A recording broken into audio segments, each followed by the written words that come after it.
Yana bir bor assalomu alaykum hurmatli muxlislar. Xo'p, mana bitta podvolga bir joy qildik. Bitta ukaxonga tuxum yig'ib beryapmiz. Ular bu tovuqlarning tuxumini ochtirar ekanlar. Bizga shunaqa tuxumlardan kerak edi deb, yig'ib bering bir haftalikni deb, mana shunaqa sharoitda asrayapmiz. Demak, tumshug'ini mana uchli tomonni pastga qilib, hammasini mana shunaqa qilib yig'ib chiqilinadi va mana bu gradusi, misol uchun 12 gradusdan 15-16 gradusgacha saqlash kerak. Uzoq ham saqlab bo'lmaydi. Endi hamma yoqda har xil yozadi-yu, endi eng yaxshisi uzog'i 2 haftagacha tuxumni asrash mumkin, yaxshi ochirilishi uchun.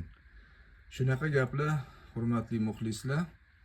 Mana shu tuxumni biz 3000 so'mdan beryapmiz ochirish uchun.